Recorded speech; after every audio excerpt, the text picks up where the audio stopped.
মায়ের বাড়ি নামটা শুনলেই যেন মনটা হঠাৎ ছোটবেলায় ফিরে যায়। কত স্মৃতি, কত হাসি, কত অভিমান এই বাড়ির প্রতিটি কোণায় জড়িয়ে আছে। আজ আবার এসেছি মায়ের বাড়িতে। সকালের নরম রোদ, পাখির ডাক আর সেই চেনা পরিবেশ সব কিছু যেন পুরনো দিনগুলোর কথা মনে করিয়ে দেয়। এক কাপ গরম চা হাতে নিয়ে বারান্দায় বসে আছি। চায়ের স্বাদের চেয়েও মিষ্টি লাগছে পরিবারের মানুষের সাথে কাটানো সেই সময়গুলো। দারুণ অনুভূতি আবার ফিরে পেলাম। ঘুম ভাঙলো তোমার? হ্যাঁ, গুড মর্নিং হলো গুড মর্নিং। এই যা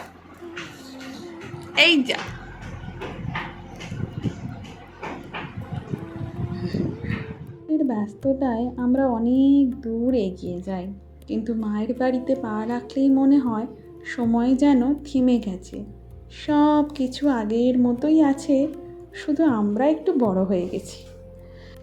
ত্রিশিকাকে এই বাড়িতে খেলতে দেখে নিজের ছোটবেলার দিনগুলো আরও বেশি মনে পড়েছে। সময় সত্যি কত দ্রুত বদলে যায় আর কি।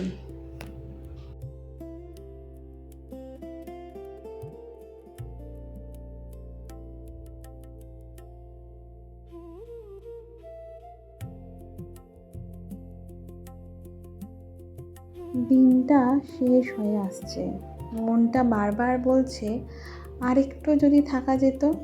কারণ মায়ের বাড়ি এমন একটা জায়গা যেখানে গেলে সব ক্লান্তি, সব দুশ্চিন্তা যেন একটু হলেও দূরে সরে যায়। এ হলো আমার মায়ের বাড়ির ঠাকুরঘর, যেখানে অনেক শান্তির অনুভূতি পাওয়া যায়। এই ঠাকুরঘরে আমার বাবার স্মৃতি আছে, বাবার ছবি আছে, আর আছে সেই অনেক রকমের ঠাকুর যেটাকে দেখে আমার মা রোজ প্রতিনিয়ত সকালবেলা সুন্দর একটা ধূপ দিয়ে পুজো করে। আর সেই পুজোর গন্ধে আমাদের সবার ঘুম ভেঙে যায়, নতুন করে আবার দিনের শুরু হয়। আজ ত্রিশিকার এই দুরন্ত অনুভূতিগুলো দেখে আর এই লাফালাফি দেখে আমার যেন ছোটবেলায় ফিরে যেতে আবার ইচ্ছে করে। এই বাড়িটায় অনেক রকম স্মৃতি আছে যে দুপুরবেলা সবাই মিলে খাওয়া দাওয়া আর মায়ের হাতের রান্না শুধু স্বাদ নয়, মিশে থাকা ভালোবাসার একটা অগণিত যত্ন আর অনুভূতির স্বাদ দেয়। মায়ের প্রতিটা খাবারের মধ্যে রয়েছে ভালোবাসা। আর মা এইভাবে যে আমাকে খাবার বেড়ে দেয়, এটা হয়তো মায়ের কাছে এসে খেয়ে আমার তৃপ্তি হয়, যেটা হয়তো প্রত্যেকটা মেয়েরই সাথে ঘটে, আমার সাথেও ঘটছে। আর এখানে এলে মনে হয় একটু বেশি খাওয়া হয়ে যায়, যেটা আমার তো হয়।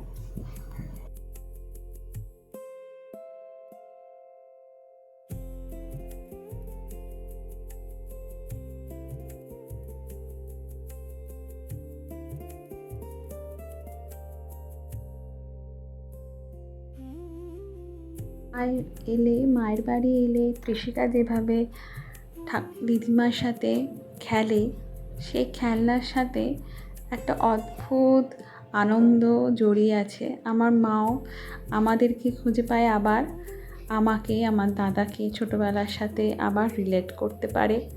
আর ত্রিশিকার সাথে মায়ের যে সময় কাটানোর মুহূর্তগুলো, এটা এক অদ্ভুত ভালোবাসা।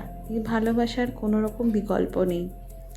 সন্ধেবেলায় মুড়ি আর চা নিয়ে জমে উঠলো আড্ডা মায়ের সাথে। এখন সাধারণ মুহূর্তগুলো একদিন সবচেয়ে সুন্দর স্মৃতি হয়ে থাকে। আর এইগুলোই মনের মধ্যে গেঁথে থাকে, যেগুলোকে আমি স্মৃতি করে নিয়ে চলে যাব আবার আমি শ্বশুরবাড়ি। আজকে অনেক কিছু পাওনা ছিল, চায়ের সাথে পায়েসও ছিল, যেটা খুবই আনন্দ করে আমি আর ত্রিশিকা খাচ্ছিলাম। তারপরে আর কি, বড় হয়ে যাওয়ার পর বুঝেছি পৃথিবীর সবচেয়ে নিরাপদ আশ্রয়ের নাম মায়ের বাড়ি। এখানে ভালোবাসা কখনো কমে না, শুধু স্মৃতিগুলো আরও গভীর হয়ে যায়। এইভাবেই হয়তো প্রত্যেকটা মেয়ের সাথেই ঘটনা ঘটে। আজকে এখানেই শেষ করলাম, আবার দেখা হবে নেক্সট ব্লগ।